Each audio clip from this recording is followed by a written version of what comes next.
नेपाल में अराजकता की स्थिति के बाद बिहार के उप मुख्यमंत्री सम्राट चौधरी का एक बयान सामने आया। उन्होंने कहा कि कांग्रेस की भूल की वजह से नेपाल भारत का हिस्सा नहीं बन पाया। कांग्रेस ने इन देशों को अलग रखा। नेपाल यदि आज भारत का अंग होता, वहां शांति भी होती, तो नेपाल में खुशहाली भी। वरना आज वहां भी सुख शांति होती। उनके इस बयान के बाद कांग्रेस के सोशल मीडिया हैंडल्स ने उन्हें ट्रोल करना शुरू कर दिया। लेकिन जरूरी है कि इस विषय की ऐतिहासिक पृष्ठभूमि और गहराई को समझा जाए। भारत की अंग्रेजों से आजादी के बाद नेपाल के तत्कालीन राजा त्रिभुवन वीर विक्रम शाह ने भारत के पहले प्रधानमंत्री जवाहरलाल नेहरू को प्रस्ताव दिया था कि नेपाल को भारत के एक प्रांत के रूप में स्वीकार कर लिया जाए। यानी नेपाल भारत का हिस्सा बनना चाहता था, लेकिन नेहरू ने इस प्रस्ताव को ठुकरा दिया और यह दलील दी कि नेपाल को एक स्वतंत्र राष्ट्र बने रहना चाहिए। यह केवल अफवाह या कथा नहीं है, बल्कि इसके बारे में विस्तार से उल्लेख भारत के भूतपूर्व राष्ट्रपति प्रणब मुखर्जी ने अपनी किताब द प्रेसिडेंशियल ईयर 2012 से 2017 में भी किया है।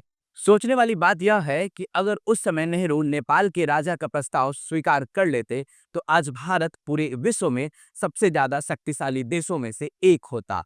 नेपाल की छवि एक हिंदू राष्ट्र देश की थी और वहां की संस्कृति, परंपरा, सभ्यता भारत से गहराई से जुड़ी हुई थी। अगर नेपाल भारत का अंग बन गया होता, तो हिंदुत्व की शक्ति और ज्यादा मजबूत होती। लेकिन जवाहरलाल नेहरू को यह स्वीकार नहीं था और उन्होंने इस अवसर को ठुकरा दिया। इतना ही नहीं, भारत नेपाल के रिश्ते को एक और घटना ने प्रभावित किया। जब राजीव गांधी नेपाल की यात्रा पर गए, उस दौरान वे अपनी पत्नी सोनिया गांधी के साथ पशुपतिनाथ मंदिर जाना चाहते थे, लेकिन मंदिर के पुजारियों ने सोनिया गांधी को प्रवेश देने से मना कर दिया, क्योंकि वे हिंदू नहीं थी। राजीव गांधी ने तत्कालीन राजा से भी इस मामले में बात की, लेकिन राजा भी इस बात के लिए तैयार नहीं हुए। नतीजा यह हुआ कि राजीव गांधी और सोनिया गांधी पशुपतिनाथ मंदिर के भीतर नहीं जा सके।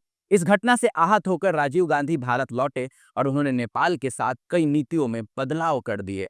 व्यापार पर टैक्स को बढ़ा दिया और संबंधों को ठंडा कर दिया। इसके बाद नेपाल धीरे धीरे भारत से दूर होने लगा और चीन के करीब जाने लगा। इतिहास तो यह भी बताता है कि नेपाल में राजतंत्र के खिलाफ हुए आंदोलनों में भारत के कांग्रेस पार्टी की महती भूमिका भी रही। कांग्रेस ने न केवल कम्युनिस्टों का समर्थन किया, बल्कि उनके सहयोग से नेपाल में राजतंत्र का अंत भी हुआ और कम्युनिस्ट सरकार सत्ता में आई। इसका यह नतीजा हुआ कि नेपाल के हिंदू राष्ट्र की पहचान पूरी तरह से समाप्त हो गई और वहां कम्युनिस्ट शासन स्थापित हो गया।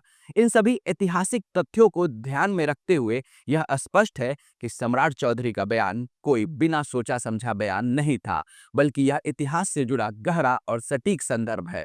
जो लोग उन्हें ट्रोल कर रहे हैं, वो या तो कांग्रेस की असलियत से अनजान हैं या कांग्रेस की ऐतिहासिक गलतियों पर पर्दा डाल देना चाहते हैं। आज वर्तमान समय में नेपाल जिस अराजकता और अस्थिरता से जूझ रहा है, उसमें कांग्रेस की नीतियों का भी बड़ी भूमिका रही है। अगर उस समय कांग्रेस ने सही निर्णय लिया होता, तो नेपाल भारत का हिस्सा हो गया होता। न केवल नेपाल में शांति और स्थिरता होती, बल्कि भारत की शक्ति और प्रभाव भी विश्व में काफी अधिक होता। ऐसे ही और खबरों को देखने के लिए हमारे चैनल को लाइक, सब्सक्राइब और शेयर करें।